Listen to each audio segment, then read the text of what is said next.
First and foremost, there is no denying that Jimmie Johnson is and always will be one of the best NASCAR drivers.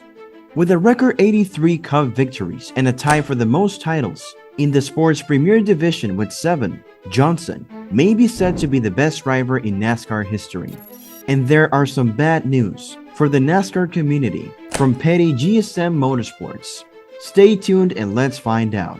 Hello NASCAR fam, and welcome back to NASCAR Live. But before we begin, subscribe to our channel and hit the like button. And let's begin. The 65th Daytona 500, which will take place on February 19 of 2023, will mark Jimmie Johnson's comeback to the NASCAR Cup Series, but not in the iconic number 48 Chevrolet. Since Alex Bowman, a 7-time NASCAR Cup Series champion, withdrew from full-time competition at the conclusion of the 2020 season, Hendrick Motorsports has been using that number on his Chevrolet. The past 2 seasons, Johnson raced for Chip Ganassi Racing in the NTT IndyCar Series, donning the distinctive number that he helped popularize during a career that included 84 Cup Series victories, including 2 Daytona 500 victories. Johnson also raced in the IndyCar Series in the past 2 seasons. On November 4th, Johnson made his comeback to NASCAR official by joining Petty GMS Racing as an ownership partner. Richard Petty, a 7-time Daytona 500 winner and 7-time NASCAR Cup Series champion, and Maury Gallagher are the other owners of the team. Johnson also declared that he would take part in a select few NASCAR Cup Series events, including the Daytona 500. Petty GMS was established on December 7th of 2021, and it had a successful inaugural season with driver Erik Jones winning the Southern 500 in the legendary number 43 Chevrolet that Petty made famous. The team for the 2023 NASCAR Cup Series season also welcomes Noah Gragson. What number will be on Johnson's Chevrolet when it exits the garage to start a practice session at Daytona International Speedway? Mike Bean, the president of Petty GMS, has a suggestion. After Jimmie and I made the announcement, Bean claimed people began making connections. 7 times 7 equals 49. Wow, I would have never thought of that.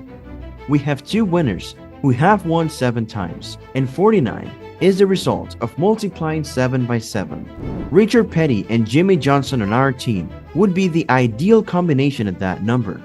Although it hasn't been made official, the figure fits Johnson's new career path as a Cup Series owner/driver on a team that also includes Petty. Prior to signing copies of his new book, One More Lap, Jimmie Johnson and the number 48, on October the 4th, I had the opportunity to speak with Johnson. During our conversation, he mentioned potential vehicle numbers. Before his ownership stake at Petty GMS Racing was officially disclosed, this was happening a full month earlier. It'll definitely be a different number, according to Johnson. Overnight, my daughter asked me that. Perhaps it'll be 84. Simply flip the 4 and the 8 around. 3-digit numbers were used in the early years of NASCAR, but don't anticipate seeing a 048 on Johnson's vehicle. A marketing dream team, due to the engagement of 2 owners who have won 7 championships each and have a combined total of 284 victories and 14 titles. Petty GMS now has access to a variety of expanded marketing opportunities. There is a lot of excitement surrounding the marketing aspect of it, Beam said. It's quite cool to try to connect the numbers 7 and 7. There is definitely a lot of momentum there. Soon, some extremely awesome announcements will be made. Richard has a major role in this. It's quite amazing to witness it and take part in it, according to Beam. It's launching. Numerous people and various businesses have contacted us. Now all that remains is to put the greatest deals together. An announcement will be made on January the 1st. How awesome would it be to promote Richard Petty and Jimmie Johnson? It's insane. Petty and Johnson both appreciate the importance of marketing and take pleasure in serving as the team's public faces. Petty is 85 years old, yet he still loves to travel, hang out with the fans, and meet with sponsors. His signature has earned a legendary status. Johnson has been a cutting-edge marketing machine, bringing in new sponsors like Carvana as the major sponsor of his number 48 IndyCar at Chip Ganassi Racing. Johnson mentioned running a bucket list schedule that included IndyCar, NASCAR, IMSA, and the renowned 24 Hours of Le Mans, when he announced on September 26 that he was retiring from full-time racing. Moreover, he mentioned running in both the Coca-Cola 600 and the Indianapolis 500 at Charlotte Motor Speedway on the same day in order to complete the double. Johnson's ownership responsibilities with NASCAR have taken precedence since that declaration though. He won't be driving in the Rolex 24 at Daytona next month or taking part in the IMSA. Johnson lacks a contract for the Indianapolis 500 and would need to agree to a deal with a Chevrolet IndyCar team. I received a message from Team Penske in October stating that they would not be registering an additional vehicle in the Indianapolis 500. Therefore, they are not eligible. Tony Kanaan, the 2013 Indy 500 winner, has been added to the list for the 500-mile race, leaving no space in Arrow McLaren's team. As a result, the only Chevrolet teams that could be able to fill Johnson for the Indy 500 are Ed Carpenter Racing, Dreyer and Reinbold Racing, and Juncos. Johnson's search for a ride for the 107th Indianapolis 500 seems to be getting harder every day. But if it happens, Beam has Johnson covered for the double second leg, which would race in the Coca-Cola 600. Beam added, Jimmie was talking about the IndyCar stuff, making the Indy 500 and qualifying from the very first chat we had with them. When he completed rookie orientation up there, he had already run faster than what he had done. To qualify on the pole there in his Cup car on his first or second lap in the IndyCar. There has been a lot of conversation, preparation, and work to put a strategy together and communicate to NASCAR about the Charlotte schedule. There is a long list of things that need to be done. I am pleased with it. When necessary, backup drivers would be used for practice and qualifying, according to Beam, who also stated that private planes would be used. The topic will be brought up again on December 28th. Nevertheless, Beam noted, it is thrilling. We'll do it if Jimmie wants to, I said. He really wants to do it. At 47 years old, Johnson would be the driver who accomplished the double. Beam stated, I don't worry about that. That's the least of his problems, given his workout schedule.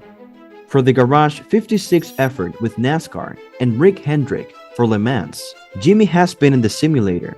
Whatever testing NASCAR allows us to conduct, we'll be all over it because Jimmie is a quick learner.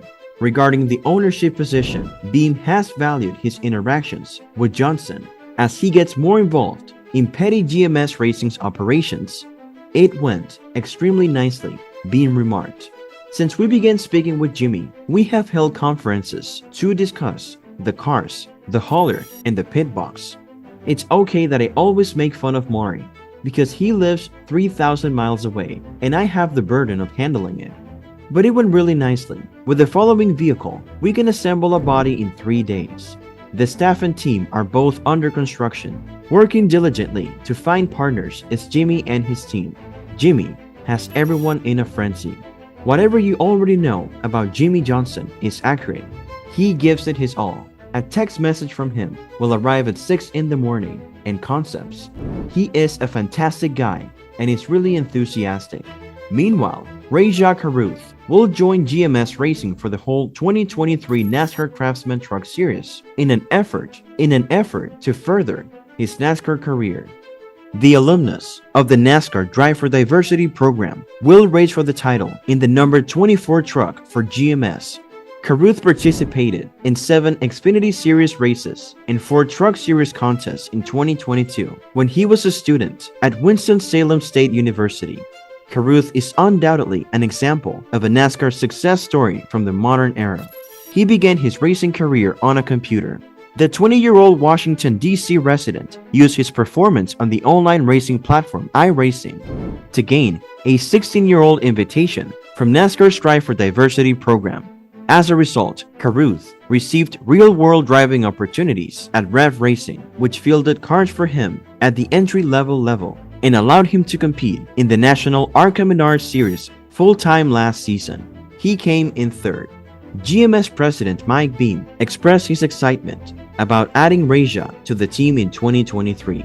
Since I first saw him compete in ARCA, I've been researching him, but I am aware that many people in the industry have been keeping an eye on him for a while now. Reja is a sharp kid. I have seen his work ethic and attention to detail that he brings to the racetrack, and I can tell that he's hungry. He just started driving a few years ago, so to see how far he's been able to grow in such a short amount of time has been pretty remarkable. He's built himself a good name in the garage area and is someone that people like to be around, so he will be able to soak up some mentorship lessons from experienced drivers, which should go a long way. I am excited for him. Carruth joins a GMS team that is expanding. The organization's Cup Series campaign, Petty GMS, has Jimmie Johnson as a co-owner. It was revealed last month. As he advanced quickly through the ARCA Menard Series in 2022, Carruth gained considerable attention as a prospect. On his way to finishing third in the championship standings, he recorded 8 top 5 and 14 top 10. I am extremely honored and really excited to join GMS Racing and be in the fold of a professional race team with so much history, according to Carruth. I have been waiting for an opportunity like this throughout my whole career, and I'm going to do the best in my power to make the most of it. Next year is going to be a pivotal point in not just my career, but my life as a whole, and I cannot wait to show everyone what we are capable of.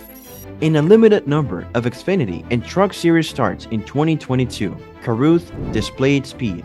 In a truck driven by Spire Motorsports, he spent the majority of laps inside the top 10. But he was unable to finish inside the top 10. His best finish was 11th. For Alpha Prime Racing, Carruth struggled in each of his first 3 Xfinity Series outings. One of those incidents had a heavy accident with Alex Bowman at Pocono Raceway, with lead lap finishes at Martinsville and Phoenix to cap the year. He calmed down in his final 4 races of 2022 and did not place lower than 25th. That ends today's episode. We sincerely hope you have enjoyed the video. If so, please click on the like button and share it with your friends and family. Also, don't forget to subscribe to our YouTube channel to see even more of our incredible videos. You can also check out our other videos that have been specially selected for you. We will catch up in the next video.